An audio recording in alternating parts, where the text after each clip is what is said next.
Sa muli nating pagbabalik sa pista ng Philippine Jockey Club, we will make history as we begin the 2026 Philracom PCSO Triple Crown Stakes Race, ang pasimula ng ating Triple Crown Series. 7 mahuhusay na kabayo ang magpapasiklaban para maging kampiyon ng ating first leg Triple Crown.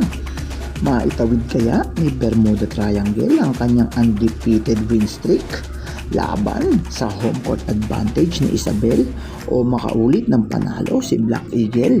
Meron 3.5 milyon ang paghahati-hatian ng mga mananalong kabayo. Sa araw din yan, gaganapin ang first leg hopeful and first leg 3-year-old locally bred. Kaya ngayong Mayo 24 mga bro, magkita-kita tayo sa Padre Garcia, Batangas.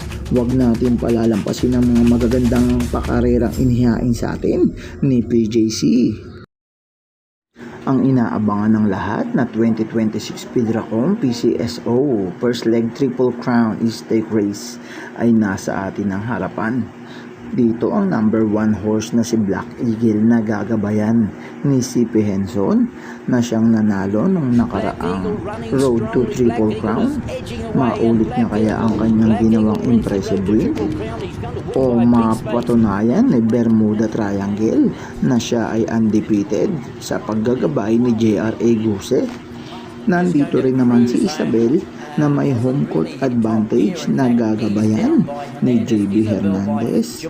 Hindi rin naman papatalo si Diamante na sasakyan ni Patty Dilema, o maisunod agad ni J.A. Pastoral si Pleasure Effect na kayang sumabay sa airehan ng lahat ng kabayo.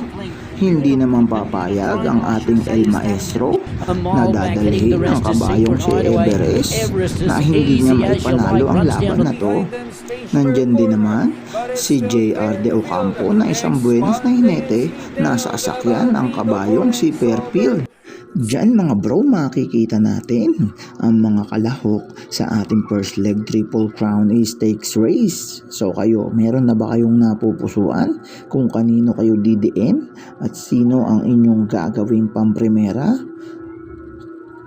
Dumako naman tayo sa ating isa pang magandang pakarera ngayong araw ng linggo, first leg hopeful stakes race. So dito nandyan yung number 1 horse na si Yacht Bell, number 2 horse na si Go Santino Go, number 3 horse na si California Queen, at ang number 4 horse na si Balisong. Hindi rin papahuli ang number 5 horse na si Gentle Dance at ang number 6 horse na si Elegant Blue Drauna. Nandyan din ang ating panghuling kalahok na si Super Cheap. Meron na rin pala ako na i-upload na video nito, ilalagay ko sa comment section, panoorin nyo na lang mga bro. Ngayong araw din ng linggo, masasaksihan natin yung first leg 3-year-old locally bred stakes race na may 1,650 meters. So nandyan yung mga kabayong si Cunningham, si Sultan Bell, si Rapido, My Oh My, Solid, Georgia, Brown Tiger, Lady Outlaw, Declaration of Peace, Confident Surge, Jai Singh, Diamond Back, Dancel at Dixie Network. Dito sa naturang pakarera na to may malaking papremyo, kaya anybody's race to. Lahat ito ay 3-year-old locally bred, kaya lahat yan may angking buti, may angking galing at may itinatago na mga bilis. Kaya kayo pili na lang ng mga kursunada kung sino man yung inyo napupusuan na iisama nyo sa ruta. Mga bro, dito rin pala itutuloy ang ating Chairman's Cup 1 and 2 na kung saan magaganap yung rivalry nila Bea Bell, Don Julio at Junko. Maaalala natin na ito ay nakansela dahil sa technicalities problem doon sa Metro Turf. Pero dito sa PJC tuloy na ito ngayon. So pili na lang ulit kayo dyan. Meron na rin pala tayo nagawang video nyan mga bro. Ilalagay ko na lang dyan sa comment section upang inyong mabalikan mga bro, para maging gabay ninyo sa inyong mga mapipili at mapupusuang kabayo.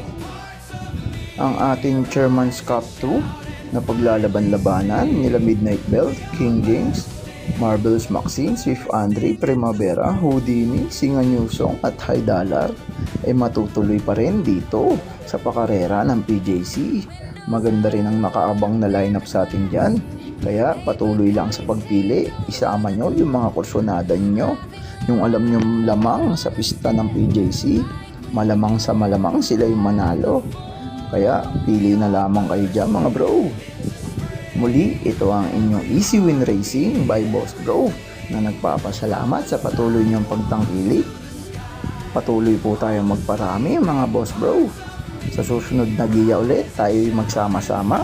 At yung mga shoutout ninyo, isa-shoutout po natin sa susunod natin gagawing content. Maraming salamat po mga bro.